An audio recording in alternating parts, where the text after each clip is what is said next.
Apologies. So back for episode 22 with LTA Finance with the Dr. Ling Trian. Hope I said that right, but she's gonna shoot me in the head. But let's get her in anyway. She was at the stage. Okay. Dr. Ling, Well, how you hello doing? there. How are I'm you? good. Okay? How are you? Did I say Everything's your name great right? here. Well, not entirely, but I understand why. It's actually pronounced as Ling, like Ling. So Yes. Ling Shrink on. That's what I said, Dr. Ling Trian. Well, you said Lin, but I'll let that slide for now. Anyway, how are you? Okay? Yes, everything's great. I have a pool party to go to after our podcast and some chicken wings to have. So Alrighty. let's hit the road. Okay, so tell us a bit about your background first, your upbringing, your background, then we get into the LTA part. Yeah, sure. Yes. Hi, everyone. My name is Dr. Ling Tring An, though I am not a medical doctor, so never come to me with like a broken toe or something. I cannot fix it. I can fix whatever, not related to your physical problems, though. So I work in finance. Back in the day, before I started in finance, I actually spent all my life, 29 years. Actually, I started when I was four, and I got my doctorate in piano performance when I was 29 years old. So how many years was that? 25 years in piano. Yep. Yes. And so that's pretty much my background. I came from Vietnam. I was born and raised in Vietnam, lived there for 18 years, and moved to America when I was 18 to attend college. I went to St. Mary's College of Maryland, and then I went to George Mason University in Northern Virginia for my master and doctorate. True.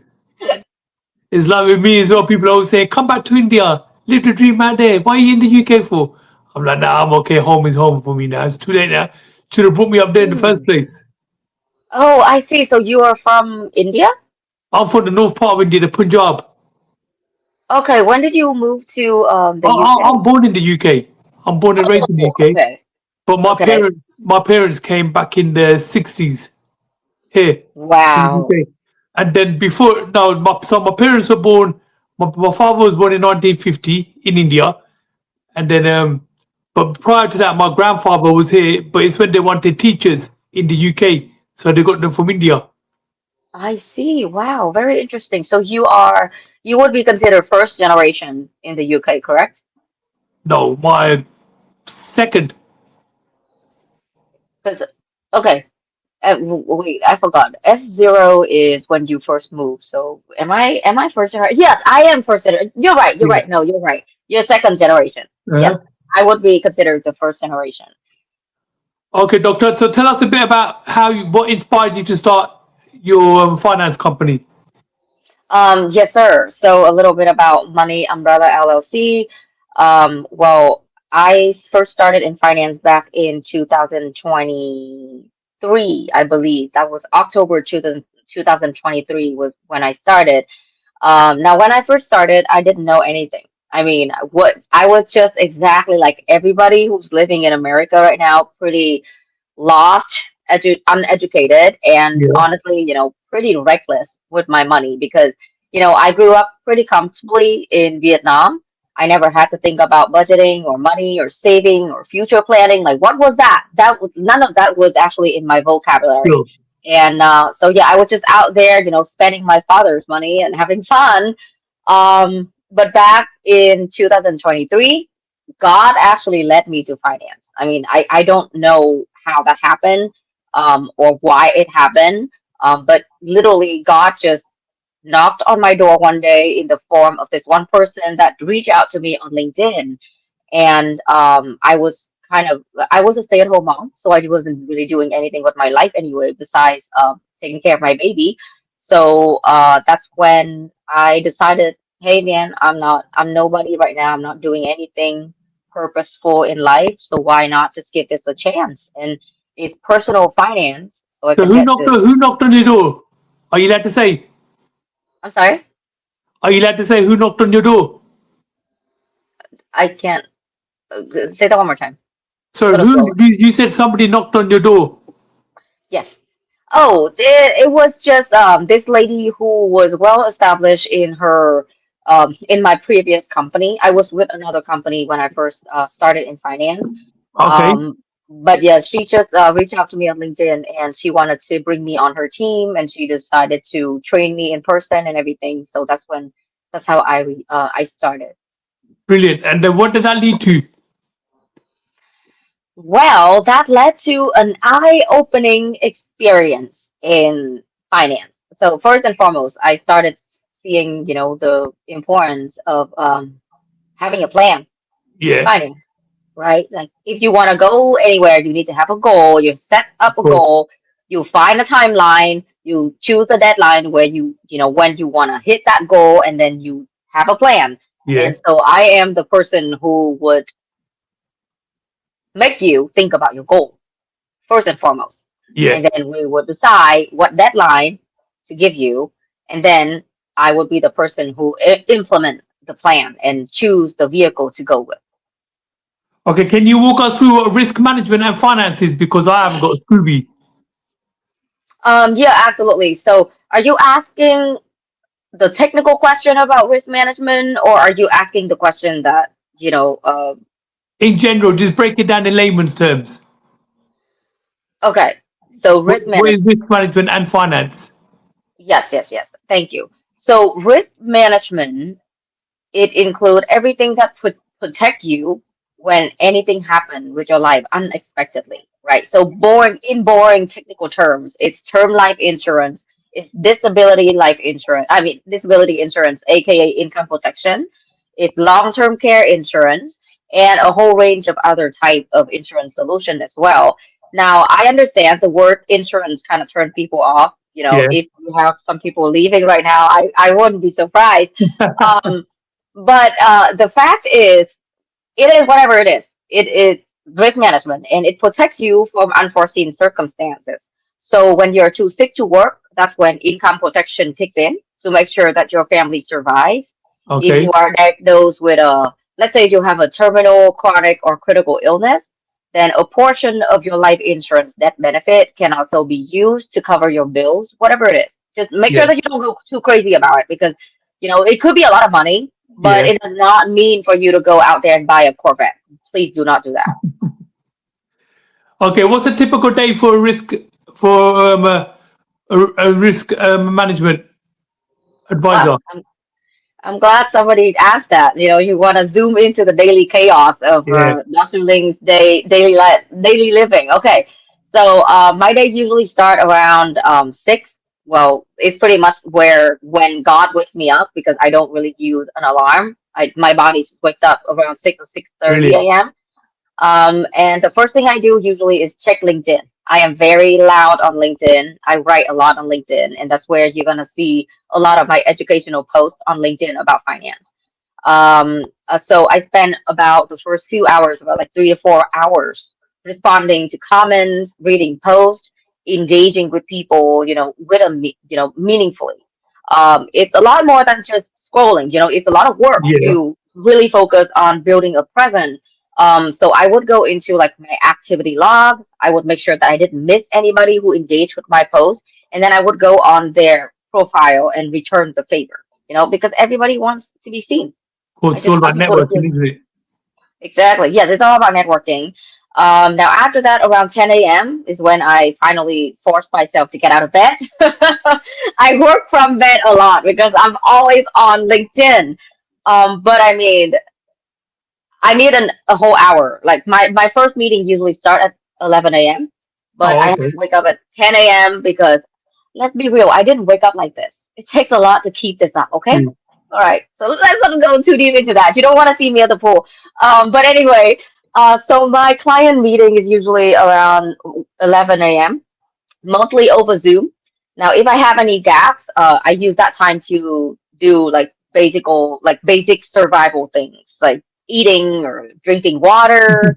And then I would also have time to check in with people that I care about, just a few text messages here, a few calls there, to catch up with a friend or with a client or somebody that I care about.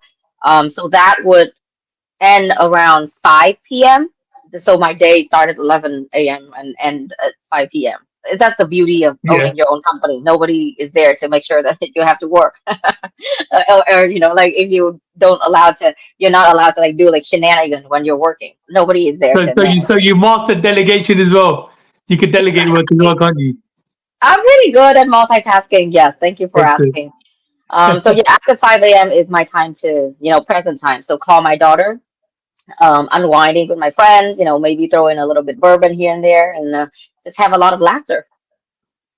Don't forget the suntan. I saw your picture yesterday. Suntan it up. That is strictly weekend. Okay, what's the biggest mistake people make financial wise? Okay, well, the first mistake usually is thinking short term. And I'm not just talking about finance, I'm talking about in life as well. Most people don't think long term, they only Hmm. think about short term. Now, most people, when they think about finance, they're thinking return, right? Yeah, Stock straight market. away. How can I Yeah, make something back? following that's right. Following the trends, completely neglect the downside protection. Nobody wants protection unless it's needed, right? So, but wealth, however, is built around the boring stuff. You need to have a solid foundation. So think about risk management as the foundation of your house. If you build on top of a rocky foundation, at one point in your life, you're gonna have to come back and fix it. And Yeah, depending on how horrible the damage is, you might need a lot of money. Some people definitely. I have seen have to actually sacrifice their entire life saving just to fix the foundation when it's already too late. Okay. How do you help your clients How do I help my clients? In what with term? goals and emotional things? Oh, Because obviously, emotional thing. because Okay, obviously okay. emotional well-being. Because obviously, finance is a big thing, and nobody wants to part their money, do they? Really, unless, Hmm. like you said, they're gonna get something out of it Yeah. instantly. So we're talking about emotional teetering, or Yeah. what is the word? Emotional Support. check-in, Yeah. wellness. Is that Yeah. what you're asking for? The wellness practice. That's right. So to help people, I just try to talk to them and make them feel seen. People come to me oftentimes have some emotional blockage that they are dealing with. Either it is a divorce, either it is like a struggling relationship with a friend, or maybe they just don't feel seen in their family life. I have a lot of clients like that actually, and because I am so attuned to helping people on the emotional side, a lot of my clients actually become my really, really great friends. Some of I them can even imagine. become my best friends. Yes. So you So check in with them on a regular basis. yes, I check in with them on a regular basis. Holidays, you don't understand like a quick message, a quick text Yeah, message, or a 5-minute phone call can go a long way, hundred keeping the percent. relationship alive. Okay, Yes, and then what's been your proudest achievement since start of being a founder and a CEO? okay, achievement. We're talking achievement. Well, the first achievement that I got was to gain such wonderful friends and clients.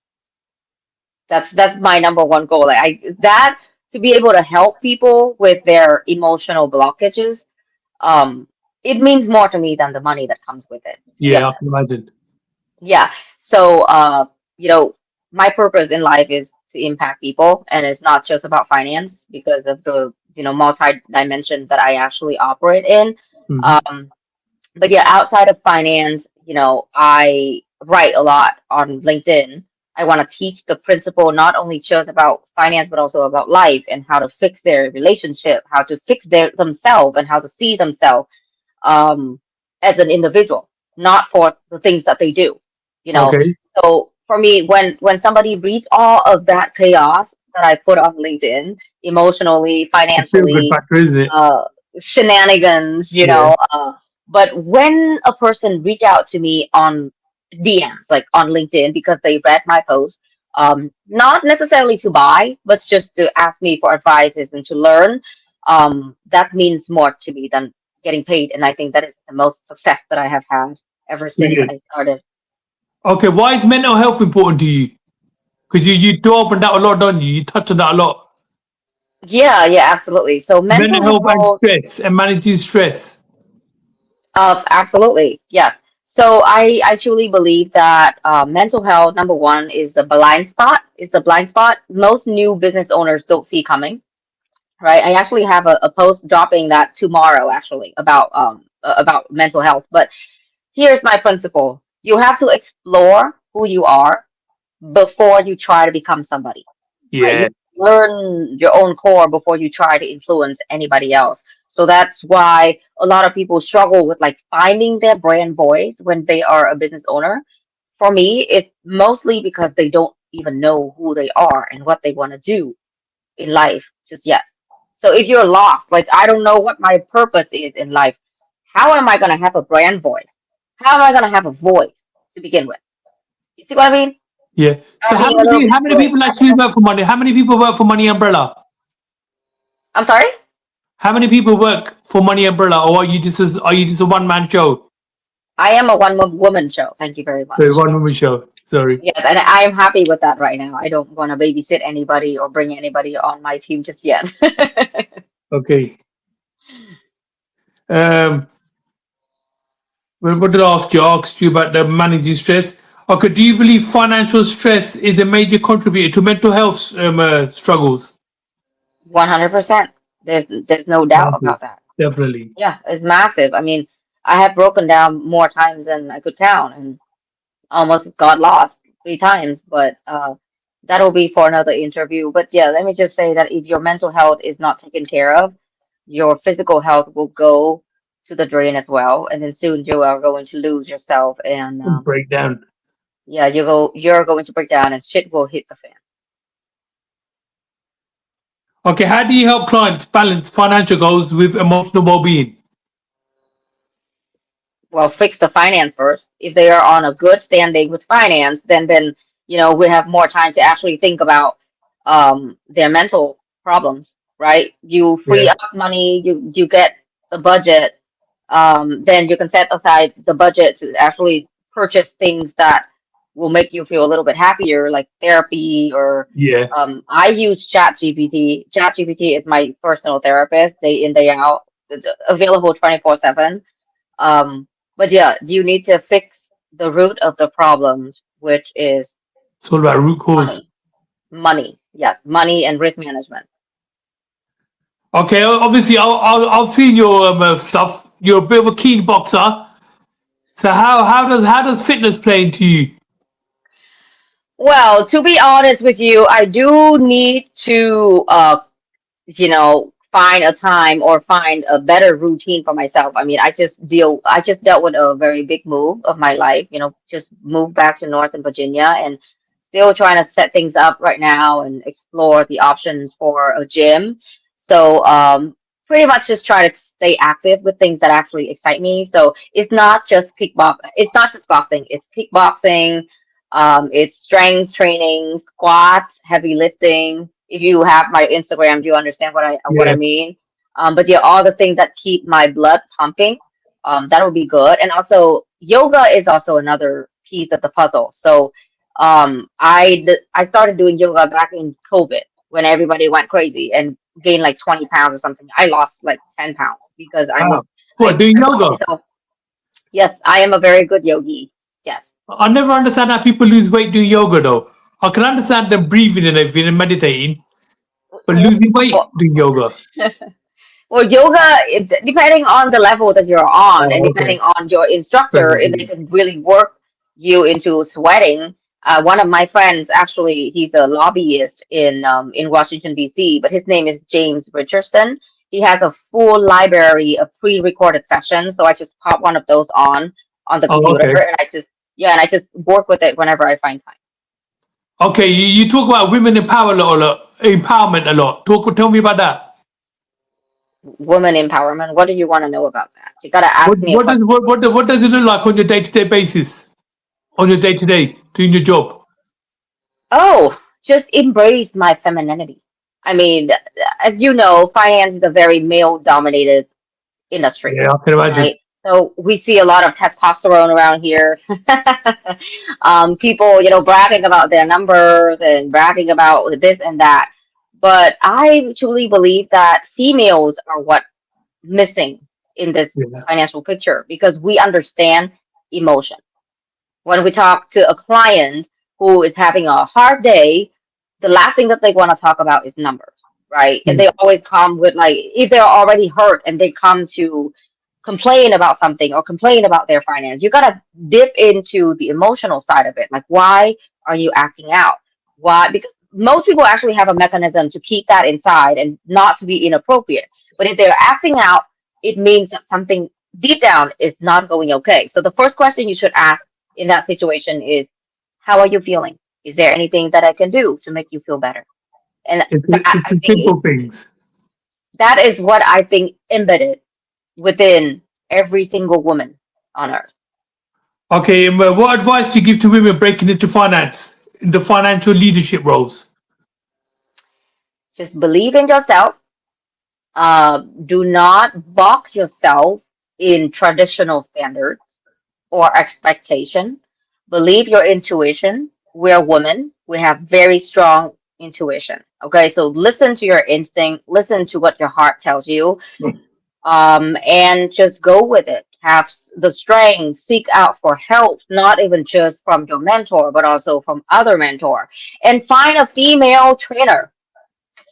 I'm just kidding. No, I'm just kidding. There are a lot of good male leaders out there as well. But if you can find, like, just an additional life coach or something who Yeah, is a female who have a really good intuition and can lead you towards the right direction, or just come to me. We can talk, we can chat, we can become best friend. that's it. I'm available On LinkedIn. on LinkedIn, and you can text me as well. My number is 571-565-4929. I mean, anyone can just text me, but do not call me. I will not answer. Okay. What challenges or struggles have you faced as a woman in leadership yourself in finance? Challenges. I don't see any challenges that female has to deal with that are more than what the male have to deal with, right? So when you first start in this space, the number one thing you should have is visibility and education. So that's the first challenge right there. Are you a good learner? Are you willing to learn new things? Right? Are you flexible in time and in your effort? And are you determined to learn new things? So that's number one challenge. A lot of people quit within a few months because they just don't have discipline or they just don't have to learn new skills. So Yeah. that's for both women and men. Um, and then visibility. Are you ruthless enough to go out there and make people see you? Are you ruthless enough to go, or are you confident enough about your knowledge to go out there and talk to more people? A lot of women are, shy. Yeah. We don't want to be Well, seen, a lot of introverts in this space. But I have found that if you can find a platform, either your voice, if you're good at in-person prospecting, go out there and in-person prospect, have dinners, have meals, talk to people, go to yoga class, go to a Do you, community do center. you do you do that a lot? Like go to like have to give speeches on stages? I am working towards that, but yes, I am very good with in-person connection. I go on a countless amount of dinners and brunches and meals and in-person events every single week. Brilliant. Okay, what kind of legacy do you want to leave behind through your work and basically what you do? Mm. Now, first and foremost, the vision that I have for Money Umbrella is to empower people, right? Teach them how to protect themselves with financial vehicles that are already available in this country. So, here's a few tips. In the US, the life insurance industry is massive. It's massive. I don't know how it is in the UK, but most people don't realize that life insurance companies are actually among the most stable, the most Yeah. asset rich institution in the world. So I actually see the life insurance company as the backbone of the American economy. Now, if you think about banks, though, banks can go under, correct? Do you have a bank account? Sorry? Do you have a bank account? A bank account? Oh yeah. Everybody does, right? Yeah. Now, do you have life insurance? Yeah. Okay, very good. Now, life insurance company, however, banks can go under, but life insurance company for them to go under, that's massive, right? It's very extremely rare to hear a life insurance company go bankrupt. Now, that is because something we call reinsurance in the life Okay, insurance yeah, industry. Okay. This is a system where if one company is struggling, other insurance company will step in to share the risk. So they pretty much they collaborate. This is a collaborating industry in opposed to the banking industry where if one bank goes under, the other bank is like, woo, let's have that's right. Yeah, champagne, let's cheer it up because that money needs to go somewhere and it's going to go to other banks, right? So 100%. banks are competitors, but insurance companies are collaborators, right? Now, here's the kicker though. I bet a lot of people don't know about this. Even banks holds billions of dollars in life insurance asset. Go look it up. I'm not kidding. Bank of America, JP Morgan Chase, Yeah, Wells Fargo, you name it. All the leading banks in America, they lead the pack in how much cash value life insurance they hold. And brilliant. if the banks are doing this and we're using the bank and they're not telling us about it, well, you do the That's it. math, something's off. So that's what I want to change. I want to make sure that people know about all that stuff. And this what you put through in your messages. Yes, yes. So Ah, good. now I want to leave you with this. I don't know how we're doing with time. We're approaching 30 minutes. So now I want this to stay with people after today, though. You cannot build a house on a rocky foundation. Okay. Now, in financial planning, your foundation is risk management. That's what I do. That's what I can help you with. So, life insurance, income protection, long-term care. These are not luxuries. They are prerequisites. What is the word? Prerequisites for freedom. So come talk to me. Find me on LinkedIn. You can use my phone number. Read the post that you were supposed to read in high school and nobody ever gave you. And then if you like what you see, you have questions, just slide into my DMs anytime. I'm always on LinkedIn. And after that, if after I vet you, because I don't just work with anybody, book a 30-minute Zoom call with me. So I will teach you more in one conversation than most advisors tells you in a month Fantastic. or most of parents. Excellent. Okay, Ling, I know you said you got to go, but did you get a chance to nominate anybody?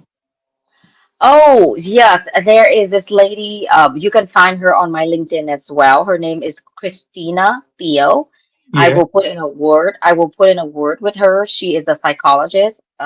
She's also wired to help people as well, but deeper into the psychology and the behavior and why they do what they do and why they have chronic pain. So brilliant. I will shoot you her LinkedIn and Please you do. guys can connect. Sounds Well, I good? want to thank you for your time and thank you very much for everything. And good luck and all the best for Money Umbrella. Awesome. Thank you so much, Biggie. Thanks so much for having Thank me on. you, Ling. Thank you very much, Doc.